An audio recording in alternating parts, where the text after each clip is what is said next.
Today we'll discuss the next lecture of chapter 2 basic terms, and in this lecture we'll discuss the basic terms of accounting which we use in the different chapters or in the different classes also in accounting. Or the first term is the expenditure. So expenditure is, it refer to the amount spent or the liability incurred or acquiring of any assets, goods or services. Expenditure basically क्या होता है, ये आपका खर्चा होता है. It refer to the amount spend और the liability incurs, मतलब कि आप कोई अमाउंट स्पेंड करते हैं या आपकी कोई लाइबिलिटी है जो इंकर होने वाली है, मतलब आने वाले टाइम में आपके ऊपर कुछ खर्चा पड़ने वाला है, तो उसे हम क्या बोलते हैं, एक्सपेंडिचर बोलते हैं. और एक्वायरिंग ऑफ एनी एसेट्स, अगर आप कोई एसेट एक्वायर कर रहे हैं, कोई गुड्स एक्वायर कर रहे हैं या आप कुछ सर्विसेज को रेंडर कर रहे हैं, तो वो सारी के सारा खर्चा जो है वो आपका एक्सपेंडिचर कहलाता है. सो अब आगे इसके टाइप्स पढ़ते हैं. Capital expenditure and revenue expenditures. What is capital expenditure? Capital expenditure इंकर टू एक्वायर द एसेट्स, मतलब कि अगर आप कोई एसेट्स को खरीदते हैं और इम्प्रूविंग द एग्जिस्टिंग एसेट, या कोई भी एसेट को आप क्या करते हैं, जो आपके पास पहले से एसेट्स पड़ी हैं उनको आप इम्प्रूव करते हैं, उसको थोड़ा सा और मतलब कि प्रोडक्टिव बनाते हैं, थोड़ा और इम्प्रूव करते हैं, ताकि इससे क्या हो कि आपकी अर्निंग कैपेसिटी जो बिज़नेस की है वो धीरे धीरे इंक्रीज़ होती जाए, which will increase the earning capacity of the business. ऐसे खर्चे को हम क्या बोलते हैं, कैपिटल एक्सपेंडिचर बोलते हैं.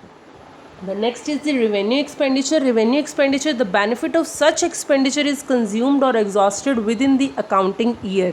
जब आप एक accounting year के अंदर क्या करते हैं, कुछ ऐसे खर्चे करते हैं जिनकी वजह से आपके डे टू डे ऑपरेशंस क्या हैं, चल रहे हैं, तो उनको हम क्या बोलते हैं, रेवेन्यू एक्सपेंडिचर बोलते हैं. जैसे कि वेजेस देना, सैलरीज देना, ये सारे के सारे एक्सपेंडिचर्स क्या हैं, आप हर महीने करते हैं ताकि आपका डे टू डे ऑपरेशंस जो है वो बिज़नेस का वो चलता है.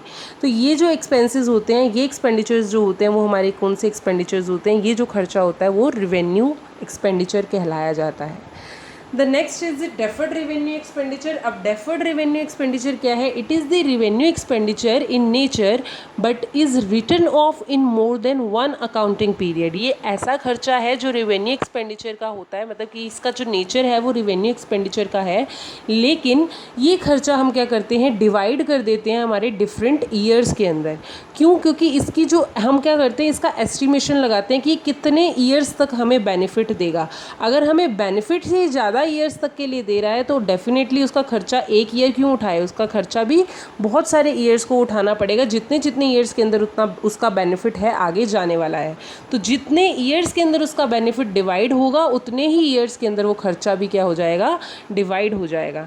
एक एग्जाम्पल लेते हैं कि आपने क्या किया, आपने एडवर्टीज़मेंट की, आपने एक रजिस्टर बेचना है, उसकी एडवर्टीज़मेंट की. अब उस रजिस्टर को बेचने के लिए जो आपने एडवर्टीज़मेंट की है, वो एडवर्टीज़मेंट का बेनिफिट आपको 5 साल तक होने वाला है. अब अगर आपको बेनिफिट 5 साल तक होने वाला है तो आप उसका खर्चा भी क्या कर देंगे, 5 साल में डिवाइड कर देंगे.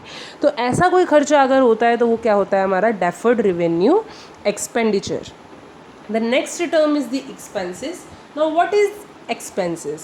It is the loss incurred for generating the revenue.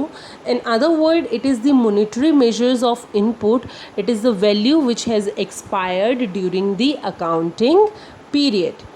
ऐसी चीज़ें, ऐसा लॉस जो कि आपको क्या होता है, मतलब कि डे टू डे ऑपरेशंस के अंदर अगर आप क्या कर रहे हैं, कोई लॉस इंकर कर रहे हैं, कोई आपको लॉस हो जाता है, तो वो लॉस बेयर करना इज़ योर एक्सपेंस. मतलब कि इसकी वैल्यू क्या है आपकी, ये आपके एक अकाउंटिंग पीरियड के अंदर ही एक्सपायर हो जाती है. मतलब कि एक साल के अंदर अंदर कोई ऐसा हानि, ऐसा लॉस जो है जो आपको भुगतना पड़ गया, उसे हम क्या बोलते हैं, एक्सपेंसेस बोलते हैं. Now what is the difference between expenditure and expenses? Expenditure तो क्या है, एक खर्चा है जो कि आप क्या करते हैं, किसी चीज़ को, जैसे कि लाइबिलिटी को इंकर करने में आपने खर्चा किया, आपने कोई एसेट ली, गुड्स ली, सर्विसेज ली, उनके ऊपर अगर आपने खर्चा किया तो वो होता है आपका एक्सपेंडिचर. एक्सपेंसेस क्या है कि अगर आपको कहीं पर लॉस हो जाता है या जनरेटिंग, या मतलब कि आप रेवेन्यूज़ जनरेट करते करते किसी लॉस में फंस जाते हो, आपको कोई लॉस हो गया, तो उसको हम क्या बोलेंगे, एक्सपेंसेस बोलेंगे. तो ये दोनों टर्म्स क्या हैं, डिफरेंट हैं, दोनों सेम नहीं हैं. Now what is income? Income is, it is the profit earn during an accounting period. एक अकाउंटिंग पीरियड के अंदर आपने जितना प्रॉफिट अर्न किया है उसे हम क्या बोलते हैं, एक्सपेंसेस बोलते हैं.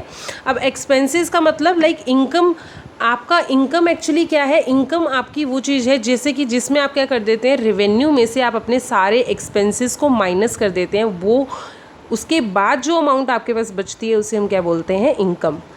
I am repeating it again, it is the profit earned during an accounting period. एक साल के अंदर अंदर आपने जितना भी प्रॉफिट अर्न किया है जो आपकी जेब में जाने वाला है, वो सारा का सारा प्रॉफिट आपका क्या होता है, इनकम कहलाता है। तो income is equals to revenue minus expenses. हम हमारे जितने भी रेवेन्यूज़ होते हैं उसमें से हम अपने जितने एक्सपेंसेस हमारे हुए हैं उसको अगर हम माइनस कर देंगे तो will get the income. Now what is profit? Profit क्या है? Income earned bye the business from the operating activities, मतलब कि डे टू डे ऑपरेशंस के अंदर जो आपको इनकम अर्न हो रही है अपने बिजनेस के अंदर, उसको हम क्या बोलते हैं, प्रॉफिट बोलते हैं। I am repeating it again, income which you are earning by the business from the operating activity. Operating activity से मिलने वाला जितना भी आपका इनकम है which is that is your profit.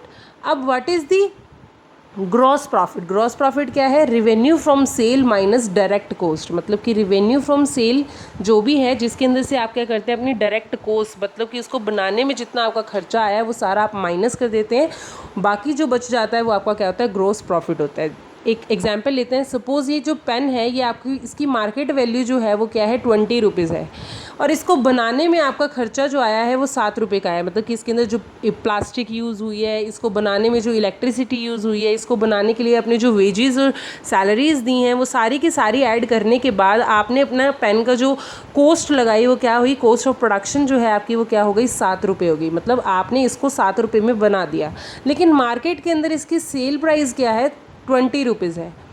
अब जो 13 रुपीज़ का जो आपको प्रॉफिट हुआ है वो प्रॉफिट क्या है, आपका gross profit, that is your gross profit. Now what is net profit? Net profit क्या है? Profit after deducting total expenses, मतलब आप जब सारे के सारे एक्सपेंसेस को क्या कर देते हैं, माइनस कर देते हैं, उसके बाद बचने वाली जो अमाउंट है वो आपकी क्या कहलाती है, नेट प्रॉफिट कहलाती है। इसके अंदर से तो हम सिर्फ क्या करते हैं, डायरेक्ट कॉस्ट माइनस करते हैं, मतलब कि ग्रोस प्रॉफिट में से हम सिर्फ डायरेक्ट कॉस्ट को माइनस करते हैं, लेकिन नेट प्रॉफिट में हम अपने डायरेक्ट और इनडायरेक्ट एक्सपेंसेस जितने भी एक्सपेंसेस हैं वो सारे के सारे एक्सपेंसेस हम इसमें से माइनस कर देते हैं, तो वो जो भी अमाउंट बचती है वो हमारी क्या कहलाती है, नेट प्रॉफिट कहलाती है। नाउ व्हाट इज गेन क्या है? It is the profit that arise from the transaction which are not the operating activity of the business but are accidental, मतलब कि आपकी ऑपरेटिंग एक्टिविटीज से मिलने वाला जो प्रॉफिट है वो नहीं, मतलब कि आपने क्या हुआ, जैसे कि मान लो आपने कोई एसेट खरीदी थी, अब वो एसेट आपने बेच दी और उसको बेचने पे आपको 2000 का प्रॉफिट हुआ, 2000 का प्रॉफिट इज़ योर गेन, 2000 का profit is your gain, that's it. Thank you so much.